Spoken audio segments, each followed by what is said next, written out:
This right here, this is a car I actually went down to Jacksonville to go see in person back in June. I've been emailing back and forth with the owner for weeks before that, negotiating, asking questions, trying to figure out if this thing was even legit. So I went down, test drove it myself, and decided right there it was coming home with me. It just rolled off the trailer after a 900-mile trip from Jacksonville, Florida, all the way up here to Maryland. I'm super excited for it to be home, and honestly, I think we found ourselves a gem.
All right, so it's finally here. I drove this back in June and I am happy it is finally home. So let's get right into it. This right here is my new to me 1999 Honda Accord Wagon Modulo. If you don't know what that means, Modulo is basically Honda's in-house tuning division in Japan. Think of it like Honda's own version of TRD or Mugen, however you want to say it. It comes with a unique body kit, badging, suspension tweaks, all done by Honda themselves, not aftermarket. And it comes straight from the factory. And it's a wagon, which in the US basically did not exist for the Honda Accord in this generation. We never got this body style here, which is sad. So this car technically shouldn't be on American roads looking like this. You may be thinking, why did I even get this car? There's actually a few reasons. One, I wanted a project that wasn't about chasing horsepower. The FL5 and the Z already cover that. Number two, I've always loved JDM rare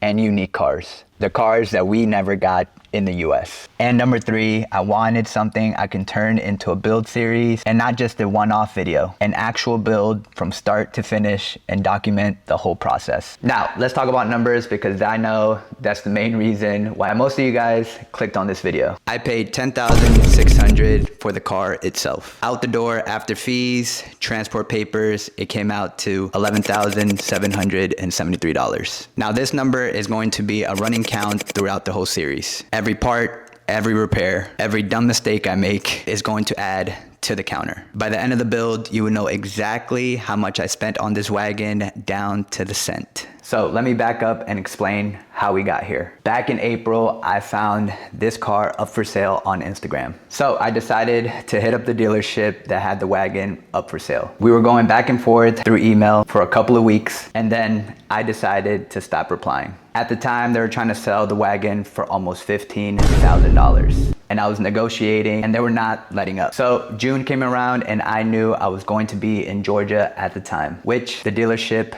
was in Jacksonville, Florida, an hour away from where I was. When I got to Georgia, I saw that the car was still up for sale. So I decided to hit him up again and let him know that I was here for a short amount of time. We finally agreed on a price, which was the price that I mentioned, and I came down to Jacksonville to come look at the car, inspect the car, and test drive the car while I was in Jacksonville.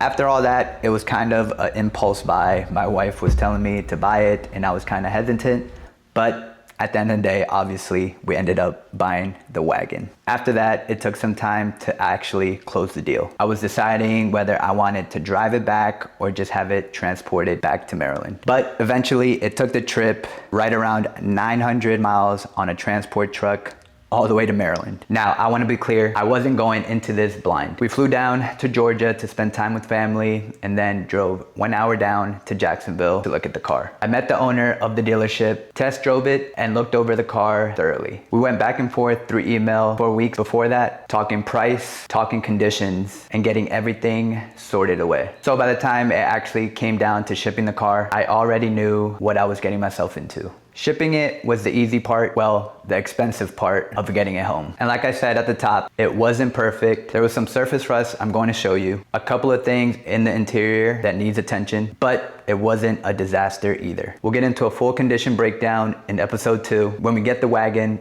up on jack stands. But overall, this car is very mint with very low miles for a 27-year-old car. Now here's the part that I haven't really talked about. Bringing this wagon home means I'm probably out of space. 3 project cars, 1 garage, 1 driveway, and a life outside of content. And that math just doesn't add up. I know most of my subscribers are here because of my Nismo, but the Z has been sitting for over 4 years and I barely get to drive it. I absolutely love that car and I've had it for almost 10 years. But between my FL5 being my daily and now this wagon being the new series, the Z is just going to continue collecting dust, literally. And that's not fair to the Z. So I am probably going to sell the Z, not because I want to, but because it will free up a lot of money for the build and the brand that I have on the side. And to me, it's just a smart move to do, sadly. This series isn't just about a car. It's about getting the channel